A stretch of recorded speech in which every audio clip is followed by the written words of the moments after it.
Hello, heathens! Welcome.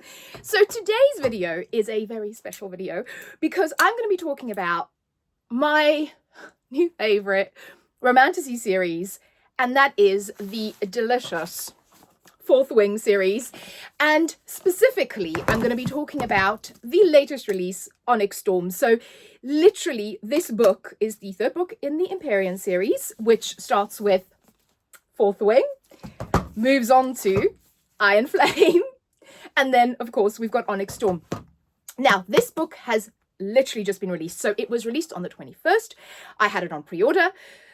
Bless you, Amazon, you got it to me by midday, and I started reading it, and I finished it. So literally, I read this for 2 days because I just could not stop. I needed to know what was happening in this story, what was happening to Xaden and Violet after Iron Flame.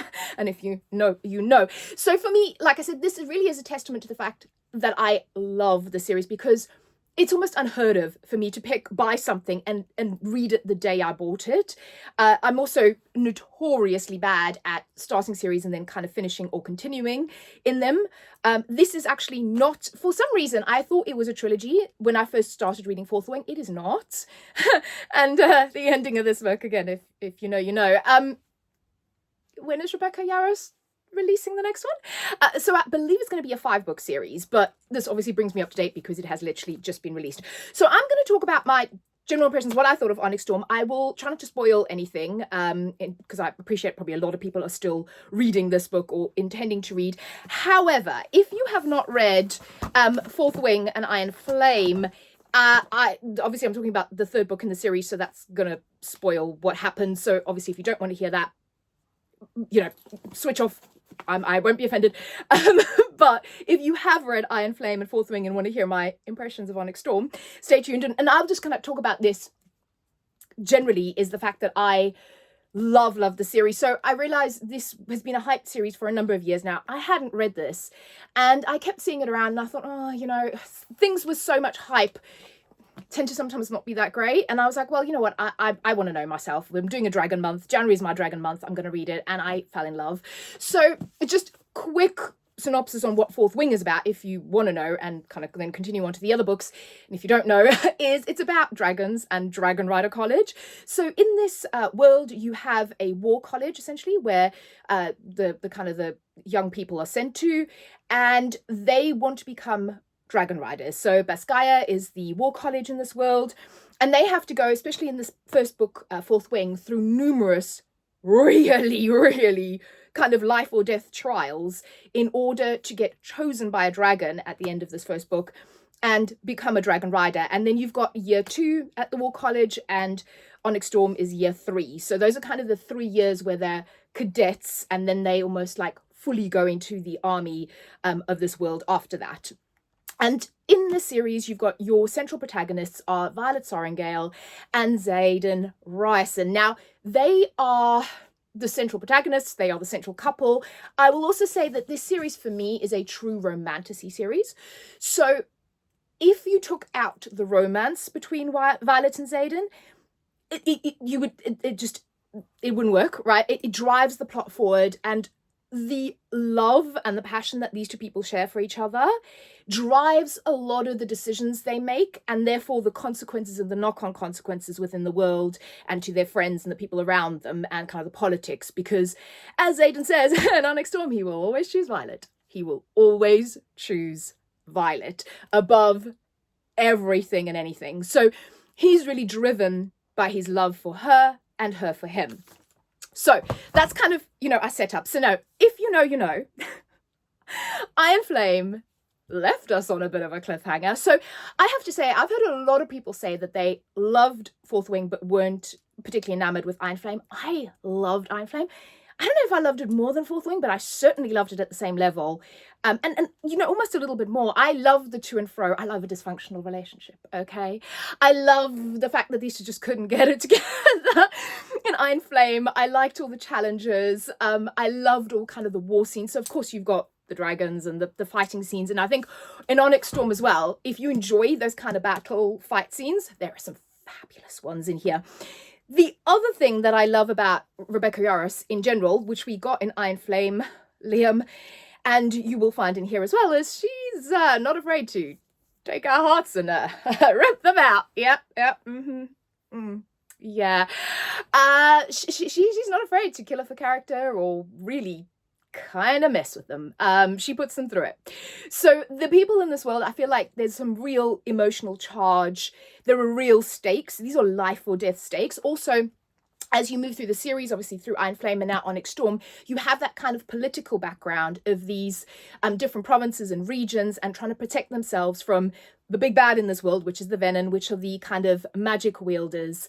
So there are extremely high stakes. It is literally life or death. It is the survival of kingdoms and thousands of people that our dragon riders are sometimes responsible for.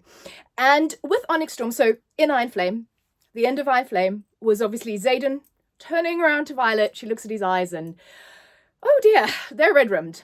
And again, if you know what that means. So obviously we were all kind of going, oh my God, what's going to happen to their relationship here? Because, you know, is he going to turn on her? Is someone going to kill him when they find out what he's done? So a lot of, obviously this is Violet, she's trying to, so I think there's two main motivations in this book. So you've got Violet, who is trying to save the boy she loves. So on the back of this book, it says, I will not die today, I will save him. You know, and that's one of the principal drivers of this, is that she wants to find a way to save him and reverse what's happening to him, essentially, so that he doesn't go pure venom. Kill everybody. Bad. So it's her belief in his goodness and the fact that he can be saved. And then the other driving force, actually there's three. You've got the political driving force here as well, because obviously they're under attack from the Venom. They're trying to rebuild the wards, trying to figure out, after sort of the rebellion members have now joined the War Academy, you know, there's some great scenes in the beginning, you know, how that's sort of playing out between, you know, the different riders and the different people from the different provinces trying to work together for a common goal, because they're not really used to that. They don't like sharing. So you know, you have that aspect. And then the other big driving force in this is Andana. We found out at the end again of Iron Flame, she's the 7th species of dragon, right? She's the only one. She's the 7th species of dragon, but she must have come from somewhere. So the other big driving force here is, and of course, again, she's needed to put the wards up in this world. We're trying to look for her family, essentially. We're trying to look for the 7th species. So a lot of what I loved about Onyx Storm is the fact that we're traveling. Rebecca Yarros really expands the world and the people in this world in this book. She kind of takes us on this journey of, you know, Violet and co traveling to all these different regions and all these different places to look for these two things. So obviously that's her secret agenda, is I'm looking for a cure, but also to look for the 7th species and bridge some political alliances that could help them in the war. And I loved going to all the different, I think it's so interesting going to all the different areas and all the different, the way they have different customs. So good. Again, if you've read this, the White Panthers, you know. And also what we get here is an expansion on Violet and Xaden's backgrounds, and also some of the kind of peripheral characters. You find out more about their family. There's familial secrets and things in this, which I love. There was one I went, huh? There's a few kind of I did not see coming. And I loved that. I loved kind of finding out more about our characters, getting more of that backstory, more of that personality. And then also just the two of them trying to find their grounding as a couple and really understanding how is this going to work moving forward, you know, and Xaden basically saying, I don't want to hurt you. He doesn't want to lose control, right? And Violet having this unwavering faith in him. And I love that aspect of kind of the relationship and how to move forward. And Violet is so strong as a character. I love her as a character. I mean, I love all of the characters, but I love her as a character. I love her strength. And even though everybody constantly underestimates her, you also have obviously her relationship with Tan, her dragon, and Andana, and how that plays out. And then, like I said, the other plot is trying to find Andana's family. And, you know, what the 7th species means and where they are and what happened to them and what their motivations are. And I love that. Like I said, there are some heartbreaking scenes in this. I love the kind of again, further development of the relationship between their dragons and the Empyrean and their kind of motives. The battle scenes are fantastic. Again, this book, the ending, why, Rebecca? I don't get me wrong, it's great. It's just like, how long to, like, really? Okay, fine. You're gonna make me wait another year, aren't you? Yeah, that's great, thanks. But generally, I loved it. I loved the storyline. Like I said, I love getting to know our characters a bit more. Love the sort of travel, expansion of the world.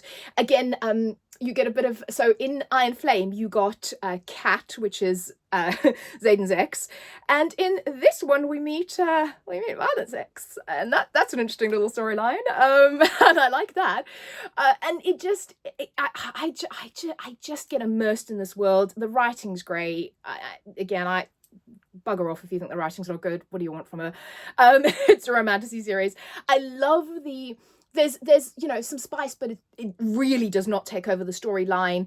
It is there in appropriate places, but you have so much of plot and characters and scenes and world building and, you know, emotional things in here. I just think it's wonderful. This is, to me, and, you know, everybody has their own opinions, this is purely my opinion, one of the best romantasy series out there at the moment, and I absolutely love it. I can't wait for the next book. Yeah. So that's it. Let me know what you thought of Onyx Storm, or just Fourth Wing in general, and I will speak to you all again very soon with more dragons. There will be more dragons. Bye.